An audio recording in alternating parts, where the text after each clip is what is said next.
Wade is guarding Bryant. Artest looking, gets it to Bryant. Bryant dribbling, has to put it up with the buzzer. Banks it in! He banks in the three! And the Lakers... Whoops. That's the wrong button. So we're just going to bypass the opening altogether. Hope you guys like that. I can count down for you if you prefer. But, yeah, that's the wrong button. That's the WOW opener. We're going to do the WOW opener tomorrow. So I hope you guys are doing great. It is Tuesday. That means it's time for a little Tuesday training. This will be a fairly quick episode, but it's that time of the year as AEP starts to wind down in the Medicare space that I always start to see a heightened number of questions in some of the different Facebook groups regarding contract transfers. What's up, Barry? Man, it is good to see you, buddy. Thanks for tuning in. So this is that time of the year, like I said, you start to see a lot of agents talking about contract transfers right at the end of the year. They've maybe felt like they've grown a little, or maybe they felt like for whatever reason, their upline that they're currently working with, FMO, broker, agency, or whatever nomenclature you want to throw on that, maybe isn't the right choice for them for the year 2023 and or wasn't the right choice for them 2023. Maybe they had a bad experience, or maybe they just didn't achieve the goals that they wanted to achieve. And in a lot of cases, maybe it is the relationships issue. Not always, but sometimes it is. And we're not going to necessarily dive into that piece. But we are going to explain what it's like to transfer your contracts in the Medicare space. I'm going to go over a little bit of understanding what your contracts are, the different types of contracts that exist in the Medicare space for an independent type broker. We're going to talk about how to understand that contract, understanding the rules that the carriers put on you in regards to transferring your Medicare contracts. Every carrier out there they all got similar guidelines, but it's not uniform, right? It's not uniform. There is some similarities between carriers, but it's not perfectly uniform. So understanding what the restrictions are that allow you to choose to transfer your contract or not is a big part of it. We're going to explain some of that. We're going to explain the process of requesting a release when you actually need a release to move your contract, how to bypass the release through an intent to transfer, which many carriers allow. We're also going to explain the level changes, because that is can be an issue, I should say, when you're transferring contracts, if you can maintain those levels or if you can transfer to a different level and so forth. And then a little bit about what happens to your old business, maybe if you're transferring, and what to look for in the new side. So we're going to dive into that. But as always, I do have a little bit of news. We don't have a ton, but I got a couple of interesting articles I wanted to share with you guys. And as always, I want to take a moment to point out and thank our sponsor, MetaZeus. If you're not familiar with MetaZeus, number one, if you're an agent out there that's in the Medicare space at all, right, then you're probably selling Medicare Advantage plans, or you're probably selling some drug plans, or both. You certainly should be. MetaZeus is a tool that will allow you to track that business at CMS level in real time, right? Generally, if you're an agent out there and you're writing a Medicare Advantage plan and someone comes behind you and flips your Medicare Advantage plan, well, you're not going to find out for maybe 2 or 3 months when that chargeback comes in. And in most cases, you can't really do anything at that point, right? You just have to stomach the chargeback, maybe reach out to them, find out what it was that they transferred for, and then maybe you can get permission to contact them in AEP. That's about it. But with a tool like MetaZeus, you can find out in real time if someone's moving from you. And I've already used it to save numerous applications, this AEP alone, because you only need 2 pieces of information. I need their date of birth and I need their Medicare number. And with that data, I can enter it into MetaZeus, click the fetch data button, as it calls it. It will ping back from CMS. It will tell me what their current plan is for the current year. It will tell me what their new plan is for next year. And that includes both plan changes and plan crosswalks.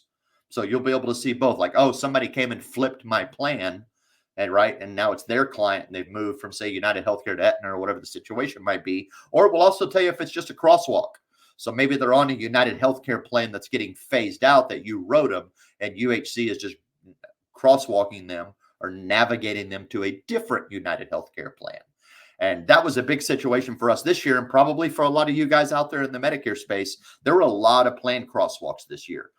Just within United Healthcare, for example, I think I had about 9 or 10 plans that we have sold over the last several years that were getting crosswalked to a different United Healthcare plan. Learning that information is key because you want to kind of be proactive about that.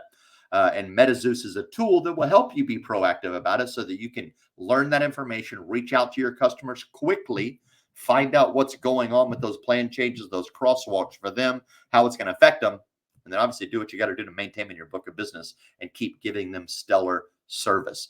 Kick-ass tool. I can't say enough about it. I use it pretty much at least almost daily. I'd say about every 2 days, I go in there and refresh my book and look to see if there's any changes or anything I need to check out. Another detail it does is it tells you their LIS status or Medicaid status. So there has been a couple of situations where we had unfortunately failed to find out that someone was on or was available or eligible for LIS or Medicaid. And then now, by examining our book at MetaZeus, we pinpointed a couple of spots where people had access to Medicaid or access to LIS. We're able to contact them, let them know what's going on, get them applied if need be. Otherwise, just get them in the better plan and get them with the better benefits. So killer tool. If you're in the MA space, man, you need to check it out. And with that said, we've got a little bit of news, and then we'll jump into this contract transfer topic a bit.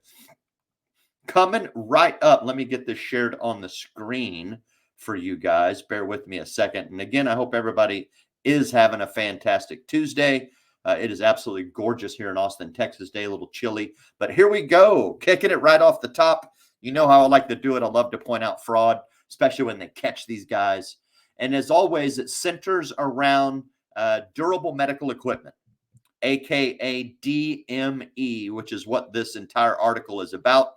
DME is one of the most common fraud niches of fraud, I guess maybe is the words I'm looking for, that people will use to get Medicare, right? We talked about last week people that were doing the COVID vaccine. They were just sending out COVID test kits, not the vaccine, I apologize, but they're just sending out COVID test kits to people that had never requested it, and then they're billing Medicare that $98 and change, and they were doing it to the tune of millions of dollars. So that is a lot of test kits going out. Same thing going on here, but they're doing it with durable medical equipment. And it says very simply that the U.S. Attorney for the Eastern District of Washington announced today that Thomas Andrew Weber, MD, age 50, of Sylvania, Ohio, has been charged for filing of information on one count of conspiracy to violate the anti-kickback statute in connection with the fraudulent medical supply scheme that targeted elderly Medicare and TRICARE beneficiaries. And if you read through this article, I'm not going to read through the whole thing for you, but basically they were using telemarketing schemes to target and exploit elderly because, well, they're, as it says here, especially pernicious. So what specifically they were doing is fairly simple, and they did it for the tune of $13.7 million. But basically, they were billing Medicare for durable medical equipment for patients that didn't need it. So they were using a telemarketing scheme right here. It says to obtain beneficiary identifying and medical information, right? So they're using telemarketers to contact Medicare and TRICARE beneficiaries in the Eastern District of Washington.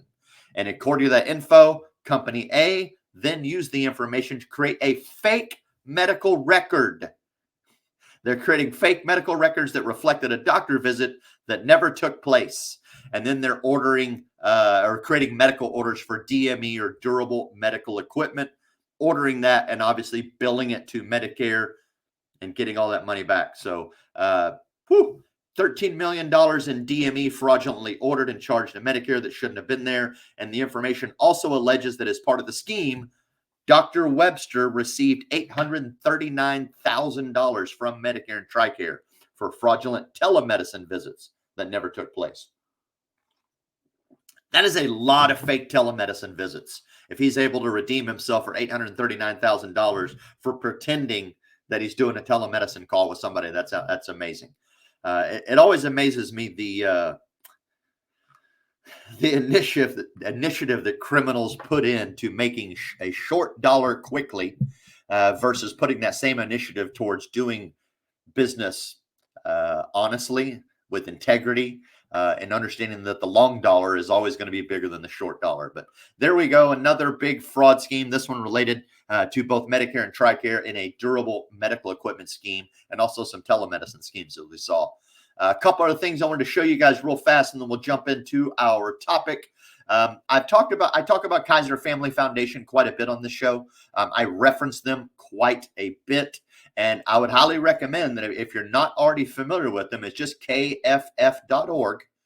Check them out. It's an outstanding source of information for health insurance, certainly Medicare, Medicaid, etc. And they just released on the 1st, I think that was, Friday, this little status of Medicaid expansion. So this is important for a lot of you guys. Number one, if you're working in the D-SNP market, this is going to be important information for you. If you're in the Affordable Care Act, where Medicaid expansion increases subsidies to get people better plans and so forth. Also of note for you. But what this chart or interactive map, I should say, will basically go through the status of state action on the Medicaid expansion.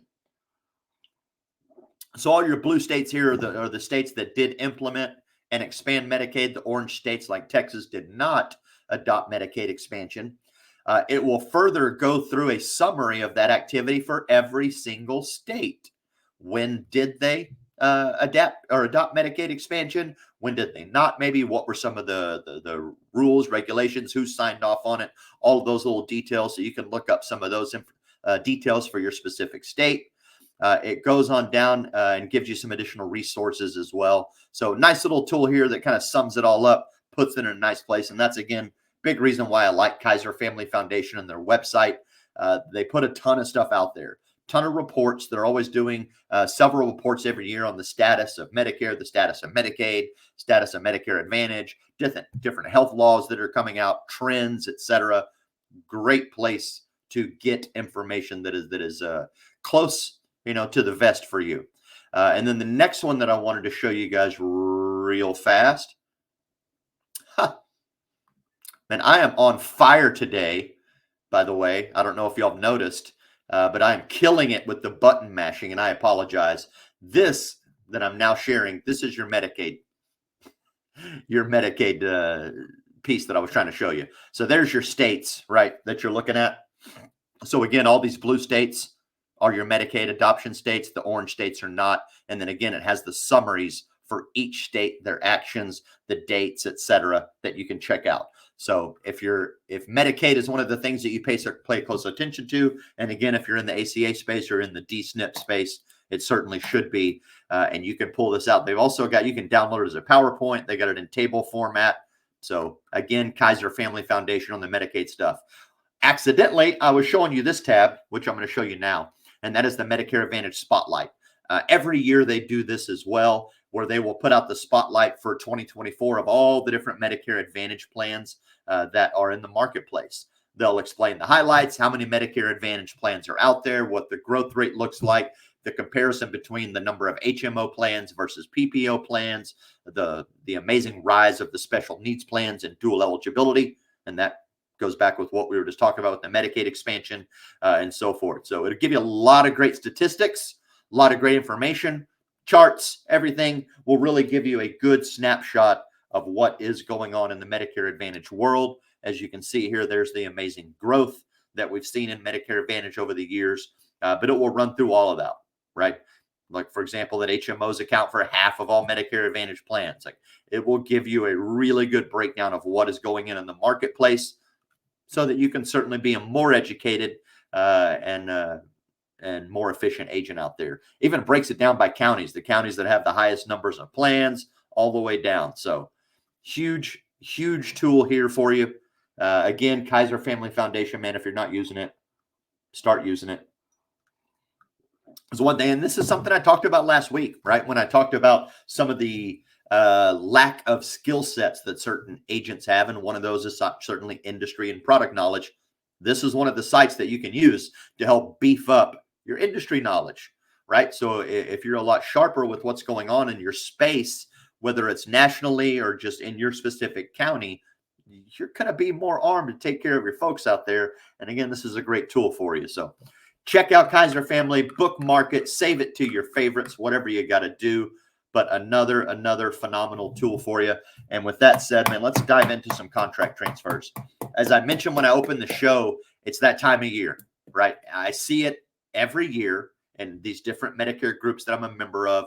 If you're out there in the Medicare space, by the way, Medicare Monsters is a great group. It is the largest, I should say probably, it is the largest Facebook group specific to Medicare out there. Christian Brindle runs a great group that is dedicated to Medicare, the seven-figure Medicare agent group. I certainly handle a lot of the info in the syndicate group regarding Medicare, and that's usually what I'm talking about on the show here. So today, like I said, we're going to dive into contract transfers. And like I said, it's that time of year, man. People are posting like, man, I'm thinking of, and they always do it anonymously, of course, because they don't want us to know who they are, because we'll probably come out and try to recruit them. But hey, it's that time of year, right? I'm not happy with my upline, or I feel like I need to change my upline, or I'm going to change my upline. And we're going to look at kind of what that process entailed. So if you're an agent that's out there and you're thinking in your brain, I'm not where I want to be in my business, and you've already ruled out that it's you, and you're definitely firm that it's your upline. I'm not going to get into that argument, but there are a lot of people out there that truthfully, the agent is just in his own way. It's not the upline's fault. And I find that's usually true. I'd say probably 7 out of 10 times, maybe more often. But first thing that you got to do, man, you really need to understand your contract. You got to understand the contract that you have right now, right? If you don't have a good understanding of that contract, that can create problems if you do transfer, right? In general, there's basically 2 types of contracts that exist in the Medicare space. There's the independent agent or independent broker agreement. And that basically means that in general, you're getting direct paid from the carrier or from the carrier's TPA or TPA assigned to that carrier, whatever it might be, but the commissions are getting administered directly to you, and you're vested from day one. You own your business, and you kind of do whatever you want. Now, whether you're an independent agent or you're in the other side, the LOA side, which is a little different, LOA basically states that you're kind of captive or quasi-captive at least, and then your commissions are not necessarily coming directly from the insurance carrier. They're going to your upline, right? And then that upline is then paying you. And in most situations, not all, and you have to, especially, this is especially true on the LOA side. When you have an LOA side contract, there's 2 components to your contract, right? Number one, there's the contract that you have with the insurance carrier, United Healthcare, Aetna, Humana, whoever it is. If that contract is LOA, right, the insurance carrier views it as LOA, and they're not going to talk to you too much about commissions or any of those details, because you have then chosen through that contract to assign all those commissions to your upline that's then paying you separately, right? So they'll talk to you about your clients, some of those things, the business that you've written, but when it comes to compensation, you're not going to get that question from them. The second component of that contract, right? First one is the carrier piece of it. Second is the contract you have with the upline. If you're ever signing an LOA contract, and I'm getting a little off the topic here, but this is super important to the nature of this. If you're ever signing an LOA carrier contract where you're assigning those carrier commissions to a third party, right, to a upline, an MGA, FMO, broker, agency, whatever it is, there should always be a secondary piece that explains the nature of that relationship, right? If you're ever signing an LOA carrier agreement and you're not receiving a second piece of the contract that exists between you and the upline, the contract that states how much you get paid, how often you get paid, what are the rules on chargebacks, what are the rules if you leave, what are the rules on debts. If you're not getting both pieces, don't sign the first one. Don't assign all your commissions to a third party if you're not getting a secondary contract that explains the nature of that assignment and how it's going to be treated. Right? If you're not getting both components, don't sign the first one.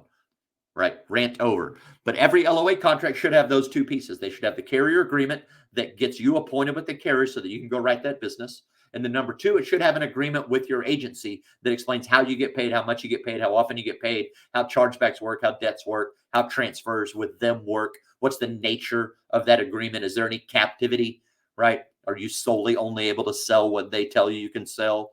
Do you have to sell in the territories they sell? All of those little details. Alternatively, the independent agent agreement is one contract, and that's the contract with the carrier. That's it, right? I work as an independent agent, and I do most of my contracts through Precision Senior Marketing, where I came from. Naturally, just makes sense that that's the best relationship I got. When I'm signing contract with them, I don't have a secondary agreement with Precision Senior Marketing because they're not administering any commissions for me.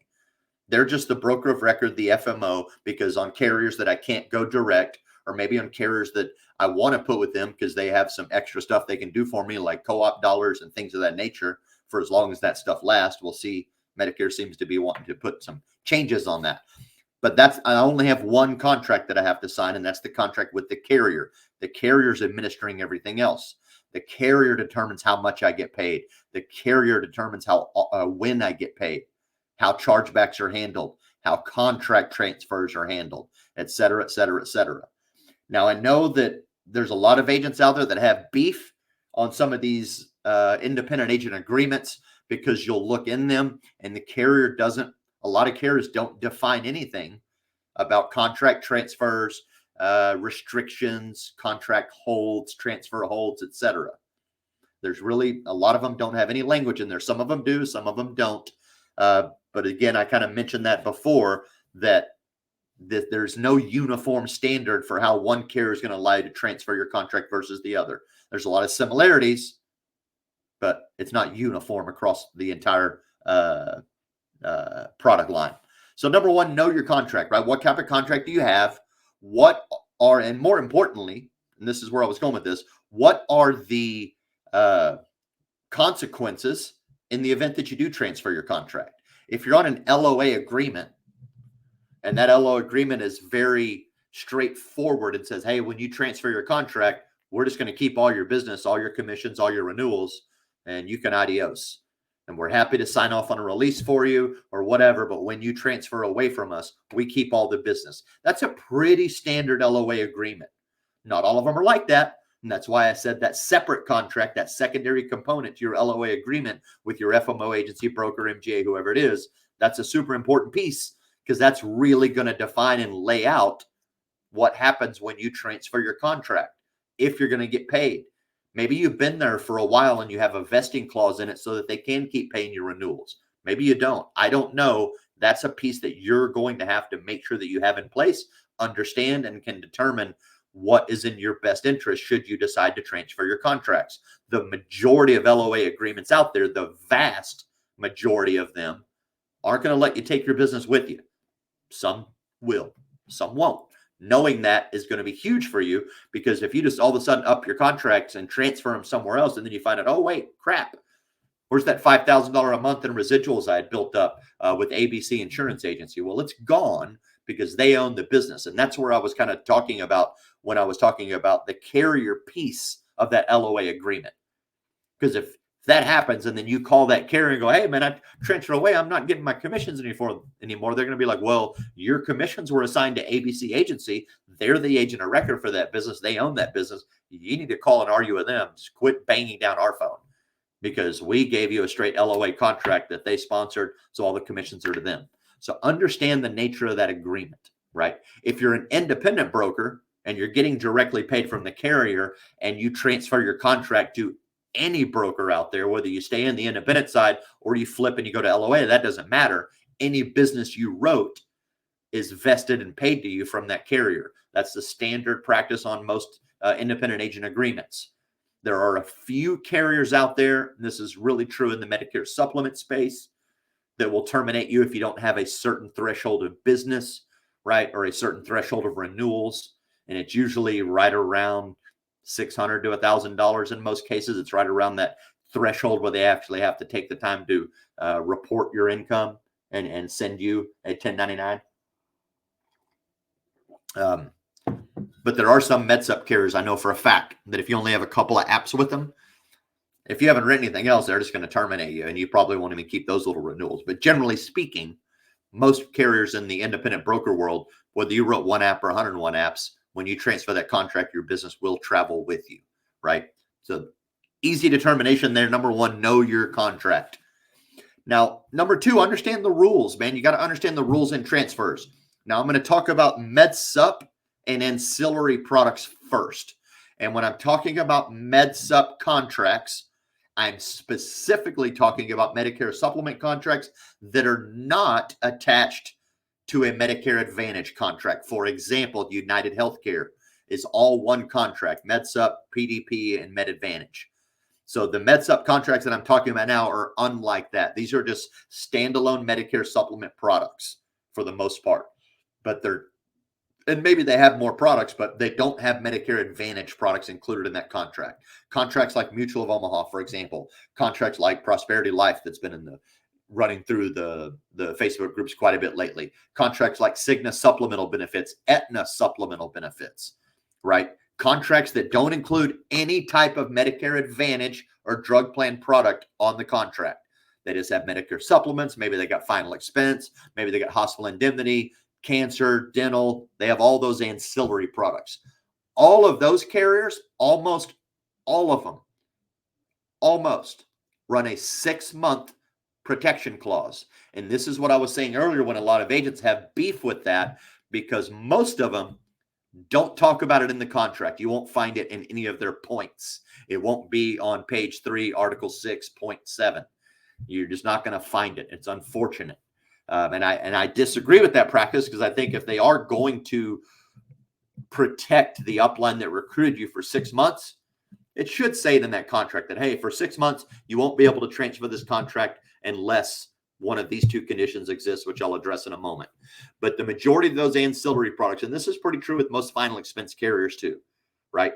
If the rule is, if you want to transfer it to another broker, upline, MGA, agency, FMO, whatever it is, you either the contract has to be at least 6 months old, right? Meaning that if today's December 5th, you would have had to sign it back in, I guess it's June 5th, right? It would have to be at least 6 months old. And there has to be no business written on it in those 6 months. If that's the case, you can transfer that contract and you don't need anybody's permission. All you got to do is go fill out another contract with another broker, MGA, FMO, what have you, and that contract will now be in place with them. That includes personal business and any downline business. So if you're an agent and you have an agent in your crew, that 6-month protection clause for no business written in the last 6 months includes you and any agents below you. But in the event that your contract is, number one, at least 6 months old since the day you signed it, and 2, has no business in the previous 6 months, you can transfer on your own. You don't need anybody's permission. Just sign a new contract, submit it, and you're good. There are a few exceptions, very few. Medico, I think, is the only one that I can think of on the top of my head. And they were the first in this ancillary line of products that do this, to create an intent to transfer. So like with Medico, I can submit an intent to transfer. And what that intent to transfer does is it documents the day that I announce to both my FMO and the carrier, in this case Medico, that I intend to transfer my contract. Here's where I intend to transfer it to. And I've time-stamped it.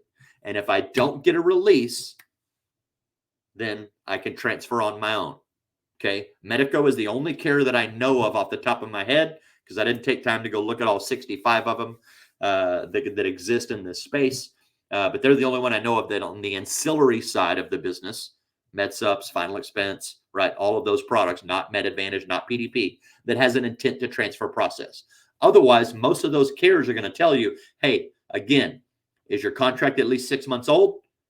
And is there no business in the last 6 months? If both those conditions are yes, transfer on your own. You don't need any permission. Just sign a new contract. Alternatively, if the answer to either one of those questions is a yes, right? Or a no, I should say, yes, there has been business written in the last 6 months, or no, my contract's not at least 6 months old, then you have to get a release.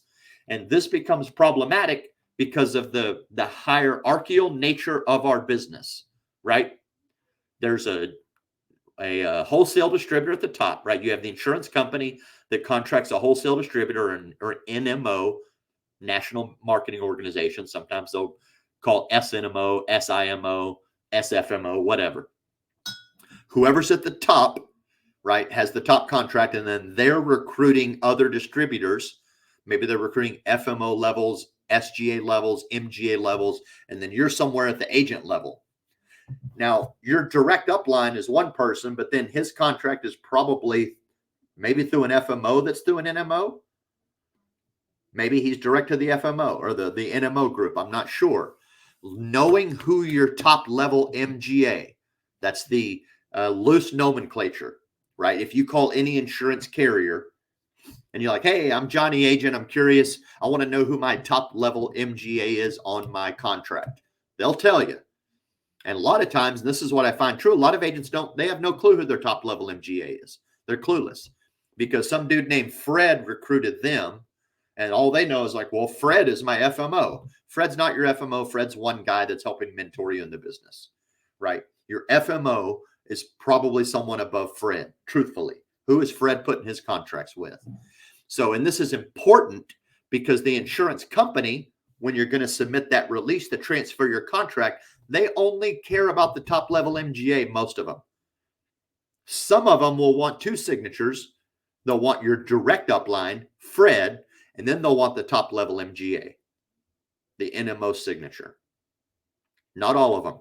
Like Mutual of Omaha, for example, they only want the top level guy. They don't need Fred's signature. They don't need any of the mid levels, but they have to have the top level guy. But you don't know who the top level guy is. You only know Fred.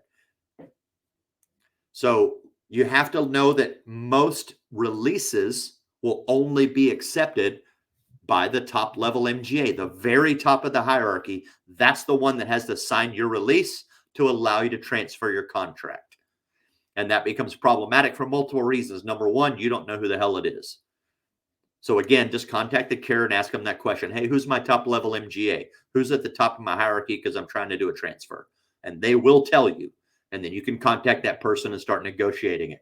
The second problem with that, if you're under a few different generations, right? You're under Fred, maybe Fred's under Bill, Bill's under John, and then John works with the NMO on it. Okay. Well, when you try to negotiate with that NMO, he's most of the times not just going to be no problem. I'll transfer you. Let's go. He's going to cruise down and he's going to talk to Fred, or he might talk to John. John talks to Bill and Bill talks to Fred all about you on whether or not you can transfer your contract. My practice when I was an NMO and I had a recruiter or I had an agent that was under a mid-level recruiter with me, when they would call me and go, hey, I'm not really happy with this group. I'm not getting the support I want. I need you to release my contract. My process is very simple. I have no problem releasing you, but I got to talk to Fred first. I got to make sure Fred's cool with it because Fred's the one that recruited your contract. Fred's the one that, quote unquote, is your MGA or the mentor that's working with you. As long as Fred tells me that he's okay with releasing your contract, I'm cool. No problem at all. I'll sign off, support it. I'll get it done quickly. But I don't know the nature of what's going on between you and Fred. Maybe you owe Fred money. I don't know. Maybe you don't. Maybe Fred's just an asshole and you need to move. Whatever the case may be. But generally that NMO is not just going to snap sign off on it. He's going to look through your hierarchy and find out what are the other relationships that are involved in this contractual relationship, because it is a contract. A lot of agents just gloss over the fact that everything that we do is contracts, whether it's the contract you sign with the insurance company, the contract you sign with the agency, the contract that you and the insurance company sign with with your client, your beneficiaries. It's all contracts. They're written they're written binding agreements. So they can't just all of a sudden on a whim be changed. Like stuff has to happen with them that's proper. They have to be followed. So generally that same thing, that NMO is going to want to go through and look at everybody that's involved in the contractual nature of this agreement and find out, hey, what's going on between the agent and Fred, the agent and his direct upline? Is there something I got to step in with? Is there a debt owed? Is there any reason why Fred would hold this agent captive? Or can I go ahead and sign off and release this agent? Right? So number one, again, know your contract. Number two, understand the rules, right? And then who you got to get that release from. Now, going back to the rules real quick, because I talked primarily about Medicare supplement carriers and the release process, right? I said the number one, all of your ancillary and Medicare supplement products, they all have a 6-month protection clause that says that they're going to protect the upline that recruited you from 6 months, meaning you can't transfer your contract unless it's at least A, 6 months old, or B, doesn't have business in the last 6 months. Otherwise, you need a release. Okay. And then we talked about who is your top level MGA. MAPD contracts are a little bit different. Medicare Advantage contracts. These are United Healthcare, Humanas, Aetnas that have the Medicare Advantage line, etc. They're going to run a little different, and they're, again, not standardized. However, there's a lot of similarities. Your biggest brands, your Aetnas, your Cignas, your United Healthcares, your Humanas, they're all pretty similar. Again, they're going to protect that upline that recruited you. Okay, that's the first order of business. The second one is that you can't just sit around not writing business to move your contract. Once you're contracted with any broker, FMO, agency, upline, MGA, whatever, in the Medicare Advantage world, that contract forever exists with that upline, unless you transfer it, right? And then you have to know how I can transfer and when can I transfer. So you can't just not write United Healthcare for 6 months or not write Humana for 6 months and transfer your contract. It won't work that way. Now, if you wait so long that you get terminated, yeah, maybe. But even Humana will always see that relationship exist forever. Even if you're terminated and you go back to reinstate, they're like, no, you still belong to Fred, right? So you want to understand the nature of these, and they're pretty simple. All Medicare Advantage contracts either A, require a release to transfer to your new upline, right? Or in some cases, some of them will give you an intent to transfer process, like I laid out earlier with Medico. Medico does this, right? But United Healthcare, Aetna, Cigna, Humana, they all include an intent to transfer process where you can get your contract transferred without the need of a release. You can do it on your own, but it does take some time. And thankfully, United Healthcare shrunk that time for us recently. But basically, this process is simple. This process says that you're going to send a notification to the carrier and your upline telling them, I'm transferring my contracts to this group. Signed here. When you submit that intent to transfer, it sets a date. That date gives you 90 days, right? After that 90 days, you can then, if you don't get a release, you can transfer your contract on your own. If in that 90 days, you're able to negotiate a release and get one, you can transfer immediately as soon as you get that release done, right? So first thing I need is I want to transfer my Medicare Advantage contracts. Number one, can I get a release? And if they say no, you got to go through the intent to transfer process. What I tell most agents, if you know for a fact that you're transferring your contracts, the decision's made, you know where they're going, because this is a key component too. You know where they're going. Before you even ask for a release, go ahead and document your intent to transfer. Get the clock started, right? Because if you sit there and you negotiate trying to get a release, and maybe the upline that you're working with, they're not real adamant about releases, or maybe they're just not efficient. And maybe it takes them 2 weeks, 3 weeks, 4 weeks, 6 weeks, 10 weeks. I don't know. I know how some of this stuff moves. Insurance doesn't always move quick. So if it's, if you're working in that situation where now it takes you 6 weeks to even negotiate getting your release, and then you find out, oh, I'm not going to get it, and then you submit your intent. Well, I'm 6 weeks behind, and now I got to wait another 90 days before I can actually execute on the transfer. So as soon as you know, without a doubt in your brain, I'm moving my contracts to this agency, that's just how it's going to be. As soon as you know that's a fact, whether you get a release or not, submit your intent to transfer, follow the carrier's guidelines. Every one of the carriers I talked about, they've all got a document that outlines the process. I have copies of all of them. If anybody wants to reference one, give me a holler. I'll show you any of them that you want to look at. As soon as you know you're going to transfer, submit your intent to transfer. That time stamps it. Now you got 90 days. And then that 90 days, you can negotiate getting a release so that you can execute the transfer immediately. But if you don't get a release, then at the end of your 90 days, you can move on your own. Now, there are a couple of other caveats on those. In the Medicare Advantage world, you can't always transfer your contract because there are certain times of the year that they freeze transfers. And this is mainly like the period that we're finishing up in right now, fourth quarter for AEP.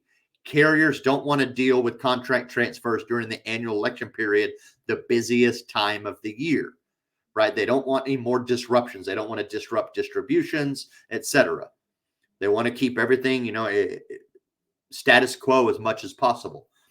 So the majority of your Medicare Advantage carriers will freeze transfers on October 1st, meaning that if you didn't get your paperwork done in time, that means the new contract filed with the new MGA, broker, FMO, agency, whoever it is that you're going to work with, the submit to transfer, the approval, the release, if all of that is not done by October 1st, well, you're stuck with your current upline until the end of the year. And then after the end of the year, January, your transfer will be executed upon. Some carriers, like United Healthcare, they actually start September 1st. But I want to say that there's some powers that are trying to get them to push back to the October 1 date, but they're pretty firm. They're like, no. September 1st, if the agent doesn't have all their transfer documents in place properly by September 1st, their contract is going to stay in place till the end of the year. And then we'll execute and help them do their transfer in January. That's extremely important because that means, for example, and this is with United Healthcare, I'm going to use them again. If their freeze starts on September 1st, then you better have your intent to transfer submitted 90 days before that day. Because if you don't, then like if you submit your intent to transfer in August, right? Oh, I'm the intent to transfer, right? And you don't get a release in the 30 days between August and September, then your intent to transfer in those 90 days, it's going to, your 90th day is going to hit in like October. It's too late. You're going to be locked in for the rest of that year. Now it will execute in January, but this AEP or that AEP, you're going to be still with that same upline, that same broker. So super important there to understand your timeline on those. Really, really important. And again, same thing is included here, right? When you're signing off on a release or a transfer document, like for example, Aetna, Medicare Advantage, they have a specific document that they use. Cigna HealthSpring has a specific document that they use to execute transfers. Number one, you have to use those documents, those releases. You can't just get some other general letter. So understanding some of those details too. United Healthcare will take a basic letter. Humana will take a basic letter on like company letterhead, etc. But again, they also want the top level MGA signature. So again, they're not as concerned about Fred. They're concerned about the very top of hierarchy. If that person signs off on the release, then you can release your contract. And again, same with the intent to transfer, or with the intent to transfer, you don't need it. The other big key to the intent to transfer, other than the timeline, is you can't change your mind and then at the end of your intent to transfer and then go to a different broker than you named in the intent to transfer. Okay, if that makes sense. Now you don't have to execute it. So let me clarify that a little bit. Let's say today I submit an intent to transfer United Healthcare that says I want to move my contract to ABC agency. And then my 90 days comes up because I couldn't get a release and I'm ready to execute on it. Now I can either A, say, never mind, I decided that I want to stay with XYZ. I don't want to execute my transfer. I've changed my mind. They'll say, no problem. Or you can execute it and move to ABC agency. But I can't all of a sudden go, you know what? I know that I said in my intent to transfer that I was going to move to ABC agency, but now I don't. I want to move to LMNOP agency. They're going to say, sorry, redocument a new intent. 90 days starts over if that's the case. So when my intent to transfer comes to fruition and the day comes that I can execute on it, I either A, have to decline it and say, never mind, I don't want to do it, or B, I have to move to the agency that I named when I wrote my intent to transfer. Super important there. And then another big caveat that comes with hierarchical changes, and this is a super important one as well, right? At first, I talked about understanding your contract so that you know what happens to your business, because in some cases, when you transfer your contract, you might lose business. But another situation that comes up, and a lot of the marketers out there, man, I'm just going to be honest with you, a lot of these wholesale marketers, they're not going to tell you this next thing that I'm going to tell you. They're just going to be like, oh, you want to transfer your contract? Let's go. Let's go. Let me get that contract and that business under me. But this one's super important because a lot of them will bait you with this shit too. When you transfer contracts, and this is true, I want to say this is true with every carrier. There might be some exceptions to this rule, but they're going to be few and far between. And this will be true in the Medicare and ancillary space, as well as the Medicare Advantage world. When you transfer your contract, they cannot increase your commission level on that transfer for a period of time. That period of time will vary by carrier, but it's pretty common that it's at least 90 days and usually 6 months. So for example, let's say you're an agent level today and you want to transfer your contracts to ABC Agency, and ABC Agency says, man, that's great. Can't wait to have you on board. We're going to give you the general agent level contract. No, won't work. They can submit it, but the carrier is going to come back and go, no. This guy was an agent when he transferred.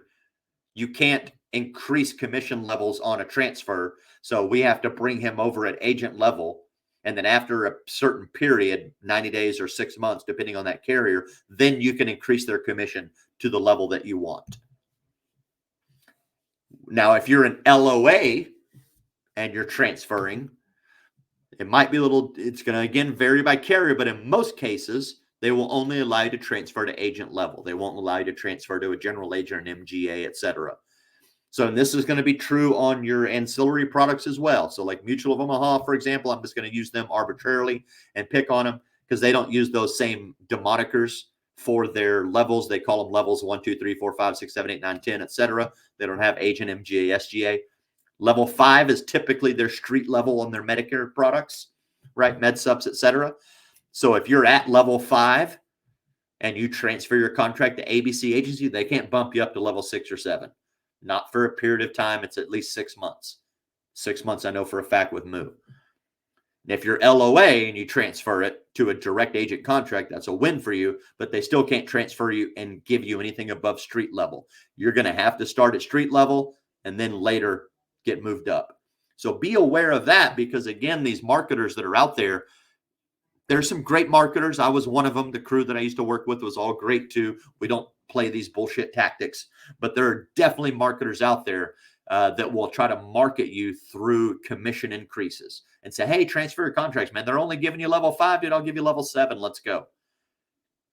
And then you'll transfer your contract and they're like, oh, yeah, well, Mutual Omaha won't let us increase your contract on a transfer. So we have to keep you at level 5, but we'll move you up to level 7 later.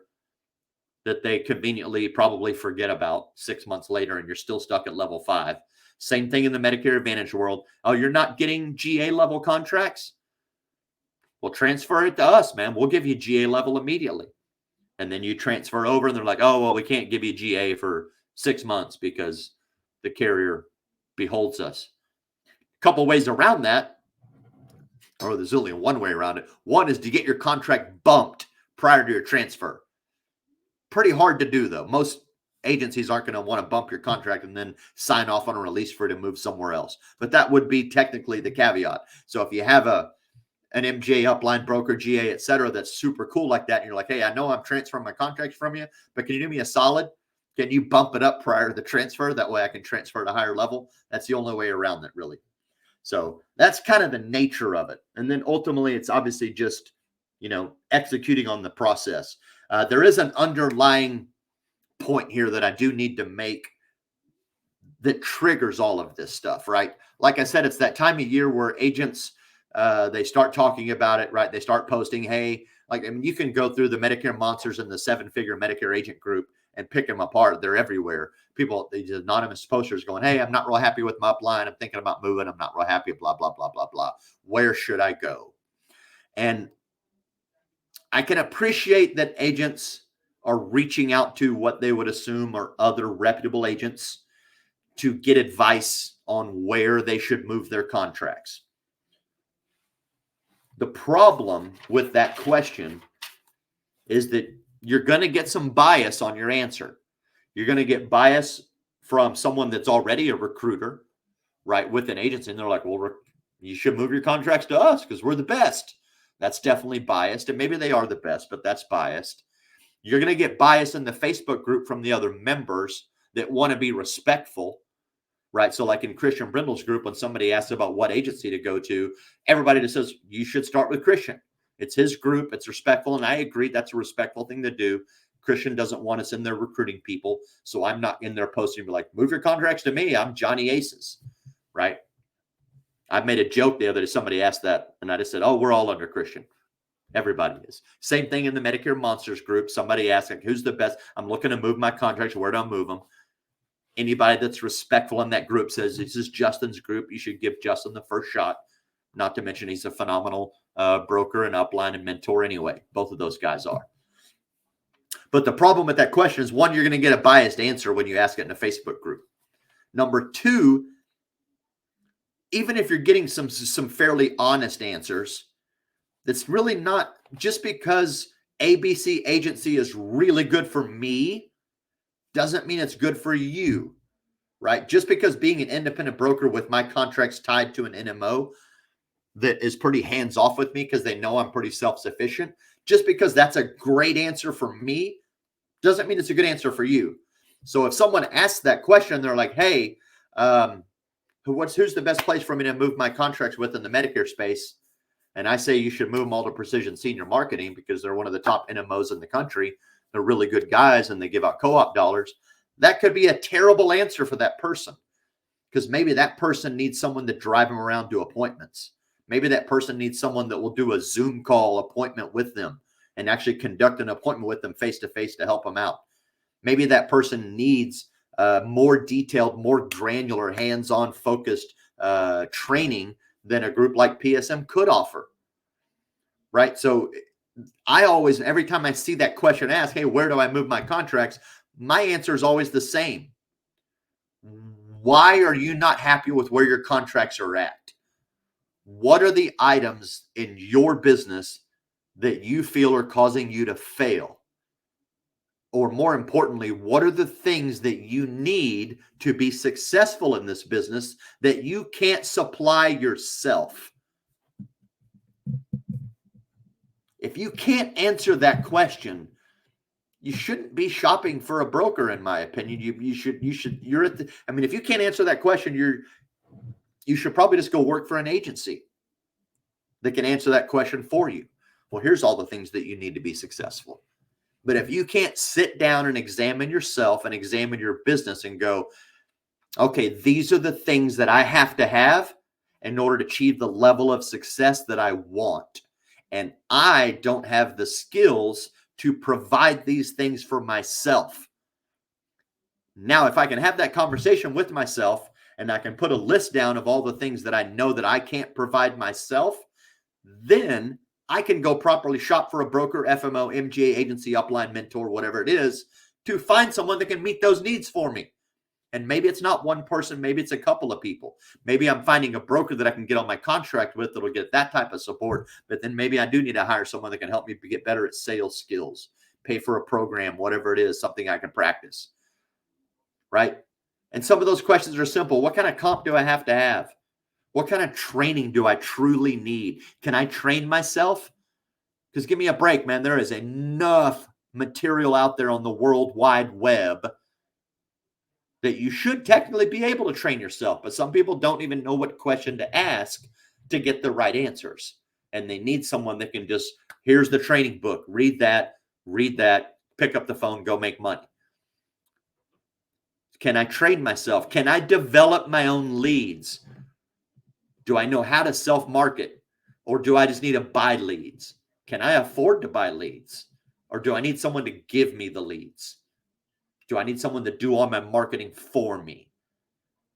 Right? If I can't answer some of those questions, I don't have any business asking the question, what's the best FMO to put my contracts with? Because every FMO is going to be the best, especially when you ask them directly. Oh, we're the greatest. We do this, this, and this. We have all these products. We got these tools. We got co-op dollars. We got blah, blah, blah, blah, blah, blah, blah. But we don't answer our phone. They'll leave out some of the other details that might be very important to you. Anytime you call a broker FMO that you're shopping to move contracts to, they're all going to tell you they're Johnny Badass. Why would they not? Like, oh, we're not the right fit. I mean, even myself, when I was wholesaling all the time, there were definitely people I told that, hey, we're not going to be the right fit for you. But I never said it was our fault. I never said, hey, we're going to fall short on that because we suck. I always said, we're outstanding at what we do. We're one of the best in the industry, but these are some of the things that we can't do. Now, if those are things that you need, this is probably not the right fit for you. And I was always very transparent like that, but not all brokers, not all FMOs, MGAs are going to be like that because they are biased. They are motivated. They want your business under them, just like you want a client's business. They're biased to some extent. So they're going to try to recruit you and get you in their hierarchy so that they can prove their worth and hopefully earn a buck off of you. But the first thing you have to do is a personal inventory. So if you're one of those people right now as 2024 is beginning to come to an end and you're thinking new year, new career, new year, new me, whatever, and you believe your upline is all the problem and you want to go find another upline, man, don't just go shopping for FMOs and try to find who's the best FMO. Take a personal inventory first. Why am I in this business? What am I trying to achieve? What are the things that I need to achieve that I can't provide myself, and be honest? That's the hardest part. Most people are not honest with themselves to say, I need a job to go to every day. I need somewhere that I can show up every day at 8 a.m. I'm handed a batch of leads. I'm told what my expectations are, and I can do that. Other people are like, no, I don't need that. I can get my ass out of bed. I'm super motivated. I just don't know shit about this industry and how to market it. So I need someone that can help me really understand the industry, help me understand how to market it and how to grow and attract business. Some of the other stuff I can figure out myself, right? Get that personal inventory. Get your list of all the things you can't do on your own to help you achieve success, and then you need provided to you by a broker, upline, MGA, FMO, mentor, whatever it is, and then go shop for them. And maybe it's one, maybe it's a handful, but you should never, ever, in my opinion, go shop for an FMO, broker, MGA, upline, mentor, whatever, until you have your personal inventory to know what you need. You don't go to the store without a list, at least you shouldn't. Because then you're going to end up with a bunch of shit in your cart you don't need, and you're probably going to miss all the stuff you did need. Same concept here, man. It's not hard. So that's the lesson. We are here at an hour. I appreciate you guys tuning in, man. I hope you all enjoyed that. I hope if some of you are out there and you are looking at doing some contract transfers, I hope this helped you out. But do the personal inventory. Know your contracts. Understand the process. Know who your top level MGA is. Know the timeline, and then execute on it. But you can't do it if you're not true to yourself. So have a great day. Thanks for tuning in. I'll see you guys next week for Tuesday training.